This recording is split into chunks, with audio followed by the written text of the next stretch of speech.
Today's episode focuses on Nepal. Sandwiched between two Asian giants with two different ideologies, Nepal now stands at a crossroads. Will the country succumb to the dragon's debt-trap diplomacy? Or will Nepal embrace a vibrant democratic ethos and build its own future on its own terms? Come with us as we take a closer look.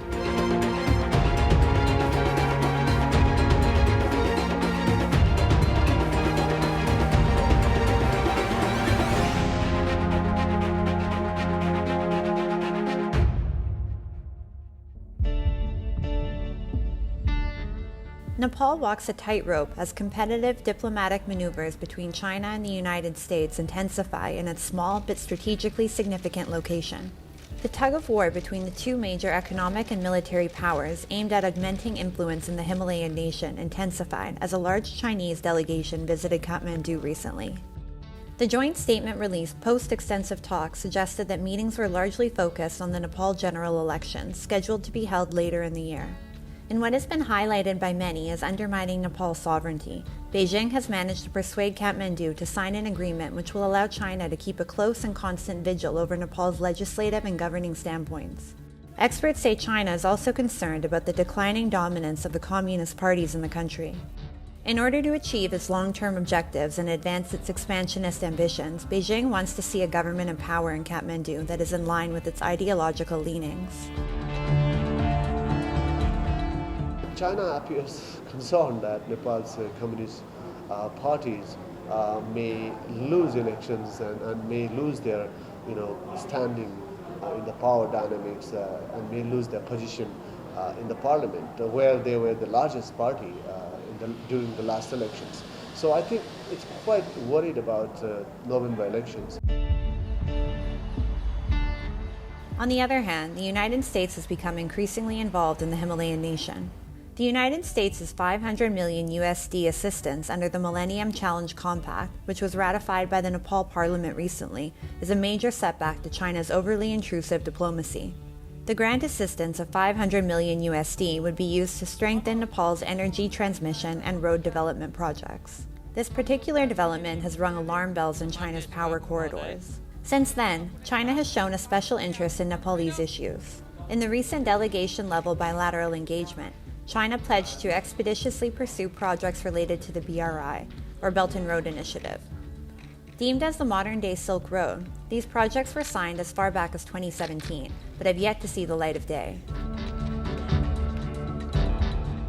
There was a kind of exchange of words between China and USA. When there was Nepal was debating whether or not to ratify MCC, or just recently whether or not to join the US State Partnership Program, SPP. So the Chinese leaders are coming in and trying to nose and trying to take Nepal and Nepali leaders into confidence more now than ever before. Experts have opined that China has devised a two-pronged strategy to counter a possible American diplomatic consolidation in Nepal.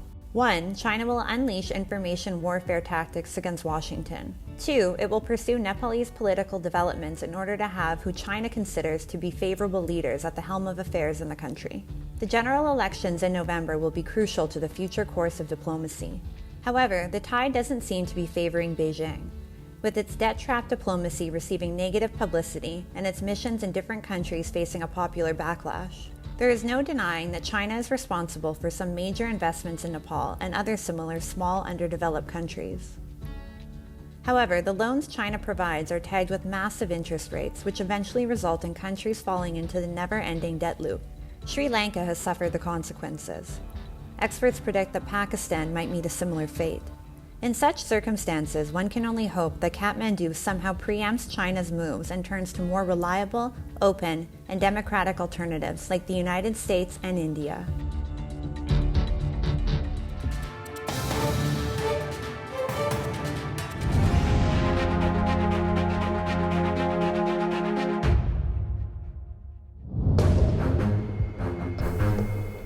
December 24, 1999. Indian Airlines flight IC-814 from Kathmandu to Delhi with 179 passengers on board was hijacked by 5 masked Pakistani hijackers. The hijackers later murdered an innocent Indian passenger before ensuring their safe escape.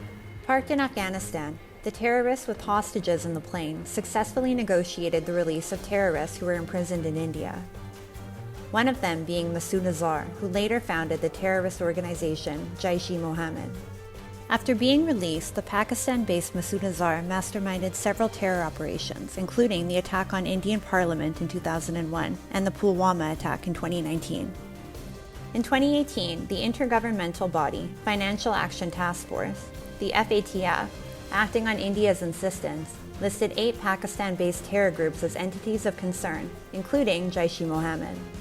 Pakistan was also asked to take action against the group, its members, and their finance sources. However, Pakistan never paid any heed to the FATF's directions. Facing global pressure and with an eye on being removed from the FATF's Grey List, Pakistan claims to have severed all ties with the leadership of the proscribed Jaish-e-Mohammed terror group. Pakistan claims to have written a letter to the Taliban regarding the presence of Masood Azhar, stating that the Jaish-e-Mohammed chief is likely to be in the Nangarhar and Kunhar provinces in Afghanistan. However, in a major embarrassment for Islamabad, the Taliban government has denied Pakistan's claims and has instead alleged that Masood Azhar could be in Pakistan. The most interesting thing is for the Taliban to issue such a strong denial and to actually contradict Pakistan. So I think it just shows that now what we are seeing is this unraveling of the cozy relationship between the Taliban and its erstwhile mentors, Pakistan. The FATF will soon rule whether Pakistan continues to remain on its Grey List. The FATF Grey List is a blot on a country's financial compliance standards. It also informs the world that the country does not have adequate standards in place to safeguard against money laundering and terror financing. In addition to the upcoming FATF decision that will decide Pakistan's fate in global commerce, there are other reasons also behind Pakistan's sudden move. Apart from Pakistan's aim to be removed from the FATF Grey List, there are other reasons behind Pakistan's attempts to distance itself from Jaish-e-Mohammed. Pakistan's frustration with Afghanistan appears to be growing as violence on its soil has increased after the Taliban takeover of Kabul. Clashes in the border areas in Afghanistan often spill over into Pakistan, leading to further instability in the region. This recent standoff on Masood Azhar's whereabouts is another flashpoint in Pak-Afghan relations. Pakistan's recent show of denouncing Jaish-e-Mohammed and allegations that the group's leader is hiding in Afghanistan does not hide the reality that Pakistan continues to be a safe haven for global terrorists wanted by India and the West. According to a congressional report on terrorism, Pakistan is home to at least 12 groups designated as foreign terrorist organizations. Of these, there are 5 groups classified as being India-centric, such as Lashkar-e-Taiba and Jaish-e-Mohammed. Furthermore, Dawood Ibrahim, gangster, drug kingpin, and terrorist, is also alleged to be hiding in Pakistan. Ibrahim's location was reaffirmed when his brother, Iqbal Kaskar, was arrested by the Narcotics Control Bureau in June 2021 and confessed that Ibrahim was living in Pakistan. Experts opine that Pakistan is being protected by China, who is interested in exploiting Pakistan's resource-rich Balochistan. China has blocked a proposal by India and the United States at the United Nations to blacklist Sajid Mir, a top Lashkar-e-Taiba operative involved in directing the 2008 Mumbai attacks. This is not the first time that China has rushed to the aid of terrorists in the United Nations. In fact, this is the 3rd technical block by China to stop the United Nations from designating a Pakistan-based terrorist as a global terrorist. China's support of Pakistan for its own ambitionist aims is indirectly supporting terrorism. It is with such Chinese support that Pakistan has their eye on a new enemy, the Taliban. The Taliban does not appear to be willing to tolerate Pakistan's tactics, however, as is evidenced by their denunciation of Pakistan's claims that Masood Azhar is hiding within their territory. Tensions are already high between Pakistan and Afghanistan over differences on the Durand Line. Any acts of aggression by either country could create a crisis in the region. I think we will see more of these differences coming between the two. And obviously Pakistan is trying to shift the blame here and there. But today Afghanistan is in no mood, it appears. We have to still watch them to see how they respond to these kinds of games which Pakistan is trying to play. Pakistan has always attempted to avoid addressing any allegations of terrorism or terrorists on their soil. either by refusing to provide clear and transparent information or by diverting allegations against a third party. At the recently held Shanghai Cooperation Organization, Shehbaz Sharif, the Pakistani Prime Minister, refused to respond to a question about Masood Azhar and instead walked away. Pakistan has a long history of either supporting or turning a blind eye to terrorists operating within their territory.